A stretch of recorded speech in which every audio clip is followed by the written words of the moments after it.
La siguiente historia a relatar tiene contenido sensible, así es que si no te sientes atraído y no crees en los fenómenos poltergeist o paranormales, mejor abandona este video, porque correrás el riesgo de obtener información errónea conforme a tus creencias. Pero si no, y además te gusta el mundo de la detección y prospección de tesoros, o simplemente sabes que existe un tesoro en tu casa, esta historia real te será de gran ayuda. Pues una vez más te decimos que el mundo de los tesoros escondidos, todos, absolutamente todos, están rodeados de energía psíquica, plasma con energía mental, magnetismo de intención y emociones impregnadas, sangre, dolor, deseo, avaricia y en la mayoría de los casos el traumante desenlace de la muerte, donde tendrás muy en claro que debes de aprender y sobrellevar todas estas intersecciones energéticas y panoramas que van más allá de nuestro entendimiento, donde solo nos queda estar en armonía física, mental y espiritual con nosotros mismos y con quien nos rodea, para no sucumbir ante los efectos de las energías muchas veces macabras y demoníacas que te harán temblar y correr despavorido y buscar protección espiritual y refugio. En verdad te digo, por experiencia propia, amigo internauta, te verás tentado, escucharás ruidos que no pertenecen al ambiente, tu mente estará débil y tendrás mucho miedo, sentirás tu cuerpo muy cansado y somnoliento. Solo te digo, nunca tengas miedo, y si superaste este miedo, solo porque sabes que Dios te protege, entonces avanza y enfrenta la situación hasta donde tu intuición divina te lo permita. Pero retroceder y abandonar la situación también será de sabios en estos menesteres. Aquí está historia real. Don Beto Gutiérrez nos hace llegar esta inquietante historia real desde la ciudad de Silao, Guanajuato. La narraremos desde su perspectiva didáctica y su manera de escribir y relatarnos esta historia. Recién heredé la casa donde vivieron mis padres y también yo crecí. Está pegada al centro de la ciudad de Silao, Guanajuato. Era una casa de los años de 1920, más o menos, de esas tipo coloniales todavía. Mi padre se la había comprado, recuerdo muy bien, a un viejo jornalero que de pronto se hizo rico, que según eso tenía buen verbo para tratar y vender todo lo que sembraba. Eso sí, muy trabajador, y estaba vendiendo sus tierras y propiedades. En aquellos años todo era más barato, tendremos en cuenta. Las tierras, las casas, había mucha pobreza también, pero a este señor siempre le iba muy bien. Cuando yo tenía como 7 años, eran los años de 1945 más o menos, cuando mi padre llegó muy contento con mi tío, donde vivíamos en una casa rentada con 4 familias más, diciendo a mi madre de que ya había cerrado trato con un señor y ya teníamos casa propia donde vivir.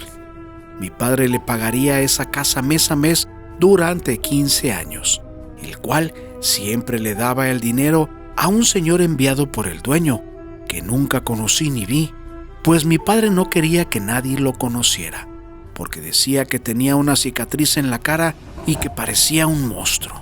Era grosero y siempre estaba de mal humor. Después me enteraría del por qué. Raramente a ese señor nadie lo conocía, ni sabían dónde vivía. Siempre vestía de negro, con un gran sombrero negro también, y nada más se aparecía en los pueblos en un caballo alazán y después en un carro negro de esos antiguos de los años 50. Desgraciadamente mi madre murió cuando yo tenía 15 años. Ella era muy católica y un día nada más llegó con un padre a la casa y le echó agua bendita y le dijo que le rezara a las ánimas del purgatorio. Y así lo hizo, porque mi madre, que después supe lo que vivió, y yo por ser demasiado chico e ignorante no me daba cuenta, donde vivió, convivió y presenció muchos fenómenos de esos que les llaman paranormales. Le platicaba a mi padre que no la dejaban dormir, que en la noche sentía que estaba alguien a un lado de su cama y le hablaban con su nombre. Le escondían sus agujas, estambres, y un día nada más vio cómo una bola de estambre voló 2 metros hacia el suelo, enfrente de su cara. No había nadie más en ese cuarto. Mi madre siempre se sentaba en una mecedora a tejer, y un día también esa misma mecedora apareció rota del asiento de mimbre en el patio. Ese día a mí y a mi hermana más chica nos fue como en feria, pues pensaron que nosotros la habíamos roto y la llevamos a esconder al patio. Mi padre realmente nunca le creyó a mi mamá de lo que pasaba, pues pensaba que ella estaba nerviosa. Mi padre era curtidor de pieles y casi nunca estaba en la casa. Se la pasaba trabajando en la tenería. Él nada más llegaba muy cansado y apestoso y se disponía a dormir. Pero antes, mi madre le tenía que llevar a su cuarto un vaso de leche caliente y pan dulce, donde se convirtió también en un martirio, pues la cocina estaba del otro lado del cuarto, donde tenía que cruzar un largo pasillo, al cual le llamó ella el pasillo del miedo. Pues casi siempre le apagaban las luces y le aparecía un olor de un perfume muy extraño que nadie usaba en esa casa. Y en la cocina siempre le movían la loza y los trastes, total, que hizo que mi padre le comprara una pequeña estufita eléctrica de esas de resistencia para poder calentar la leche en el mismo cuarto y así no salir a ese pasillo del miedo. Pero recuerdo aquel fatídico día cuando mi madre, con un grito despavorido y lleno de miedo, cayó simplemente desmayada y se golpeó en una de las macetas del pasillo del miedo.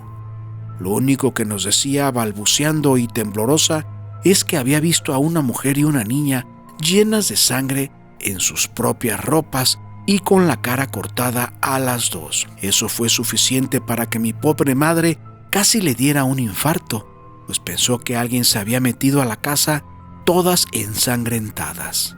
Imagínense ustedes esa escena. Desgraciadamente, después de 3 días, mi madre muere a causa de ese golpe en la cabeza, llevándose con ella el horror de haber vivido y presenciado la traumante experiencia de haber visto a seres desencarnados que habitaban en esa casa. Mi padre no aguantó vivir más en esa casa, obviamente por el recuerdo de mi madre, más que por otra cosa, y nos fuimos a vivir a rentar otra casa con el mismo dinero que nos daban de esa misma renta. Pero los inquilinos no aguantaban más de 3 meses, pues siempre venían a quejarse con mi padre de que en esa casa asustaban. Él, por supuesto, pensó que era mi madre la que se les aparecía, pero ¿por qué nunca aceptó cuando vivíamos ahí que ya existían espíritus también? Así pasarían los años por esa casa, y no les miento, yo creo que la rentaron como unas 35 familias más o menos, y que todas se salían. Ya era famosa por el barrio, le llamaban la casa embrujada de Doña Paquita, pues pensaban que era mi madre llamada Francisca la que asustaba, pero realmente no era ella. Llegó el año de 1986 y mi padre, al morir, nos heredó esa casa a mí y a mi hermana. Ella no quería saber nada de esa casa, incluso me dijo que si la vendía estaría mucho mejor, pues el recuerdo de mi madre que ahí murió era muy fuerte aún. Yo seguí el oficio de mi padre, pues había mucha demanda de piel para los zapatos y una empresa de León me ofreció ser su principal proveedor, pero para eso tenía que crecer. Y justo al lado de la casa habían desocupado el predio que era como una bodega y que me animó a preguntar si no la querían vender. Total, que llegamos a un acuerdo y logré comprarlo, pues mi idea era abrir la pared de la casa vieja y expandirme hacia ese nuevo terreno y así pondría mi tenería. Pero nunca imaginé que al estar ayudando a los albañiles a tumbar ese gran muro de adobe que dividía el recién terreno comprado, justo a la altura del pasillo donde murió mi madre, encontramos 4 esqueletos. La impresión fue tanta que un albañil salió corriendo, pues dice que escuchó gritos de desesperación en la cocina. Yo no escuché nada, la verdad, solo me impresioné al ver esos huesos emparedados con el adobe. Eran 2 adultos y 2 niños, se notaba inmediatamente, todos juntos como si los hubieran puesto al mismo tiempo. No sabía qué hacer, si tirarlos o sacarlos o llevarlos a un panteón. Y fíjense ustedes que el mismo albañil me dice: oiga, patrón, ¿por qué no da parte a la policía? Son muchos esqueletos. No vayan a pensar que usted los puso ahí, patrón. Este amigo albañil decía toda la verdad de alguna manera. Yo no iba a andar por todo Silao cargando huesos y esqueletos, pues toda la gente ya me conocía, y que le hablo a los servicios forenses para dar parte de este hallazgo. Pero me salió el tiro por la culata. No nada más llegó el forense, llegó la policía, investigadores y hasta unos de la televisión. Pero yo no dejé entrar a nadie más que al jefe de homicidios y forenses, a los cuales les platiqué toda la historia. Era muy obvio que esos huesos ya tenían muchos años enterrados en ese lugar, pues parte de la tierra ya estaba petrificada entre los huesos. Pero en una de esas, que un forense, al querer escarbar un poco más un hueso, observó que había un color amarillo que no concordaba con la escena. Siguió observando. Me les acerqué yo también, aunque no querían, pero me les impuse, pues total, era mi casa, ¿no? Con el peligro de que me arrestaran, pues ya querían intimidarme y empezar a abrir una investigación según ellos. Y en ese momento se dejan caer, desmoronando varios pedazos amarillos de la altura del pecho. En ese momento me imaginé lo que a continuación sucedería. Le hablé a mi gran amigo de la infancia, el licenciado Torres, que nos conocíamos desde la primaria. Y que se deja venir en friega. No pasaron 15 minutos y los forenses ya habían esculcado todos los huesos, hasta el de los niños, y en todos descubrieron pedazos de piedra amarillos que resultaron ser pepitas de oro puro. El licenciado Torres ya traía un amparo, solo lo rellenó y lo adaptó a la situación, pues estos guachos ya me querían llevar sin deberla ni temerla. Ya ven cómo se las gastan. Eran muy notorios los huesos de muchos años, pero al ver huesos de niños, también la situación se puso complicada. Mi amigo Torres echó todo un rau con el de homicidios y la policía, y los demás, pues al enterarse de que eran pepitas de oro, que estaban muy notorias, también porque brillaban bien bonito, y pues ya no las olíamos, pues querían repartición los condenados. Total que los mareó, les habló de códigos y leyes, y también hizo una llamada a México, y no tuvieron más que hacer ni que investigar. El asunto se calmó momentáneamente. Los forenses se llevaron los huesos, y yo las pepitas de oro, por supuesto, que en total fueron como 2 kilos. Eso sí, no pude tumbar hasta después de 2 meses, porque seguían las investigaciones, y yo tenía que ir a declarar y dar testimonios y papeles de la casa, etcétera, cada semana. Corrieron las investigaciones y encontraron en los archivos del Estado que realmente habían reportado como desaparecidas a toda una familia de 2 adultos y 2 niños en los años de 1934, y dieron como domicilio el mismo de mi casa, y que venían de Guanajuato, eran trabajadores de las minas de esos ayeres, pero nunca nadie supo el por qué los emparedaron y les colocaron las pepitas de oro en sus cuerpos, incluso a los niños también. Todo parece ser algo así como de algún tipo de venganza. Y resulta ser que después me enteré que también habían encontrado un hombre tirado en el río, ya muy viejo, con varias cicatrices en la cara, que resultó ser la persona que le cobrara a mi padre mes a mes la casa. Pues en ese entonces había una revista tipo policíaca donde mostraban los cuerpos de los aparecidos en el río, y era la misma vestimenta y sombrero, la cual logré observar un día cuando le cobraban a mi padre. Una historia inquietante, sin duda, donde la verdad ya no quise indagar más, pero sí les tuve que dar una propina a todos los involucrados para que no saliera a la luz este hallazgo.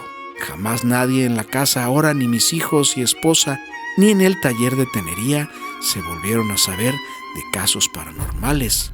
Solo sé lo que vivió mi madre, que ahora me doy cuenta que fue realidad todo lo que pasó la pobre. Y también yo presencié que no fueron cosas de este mundo.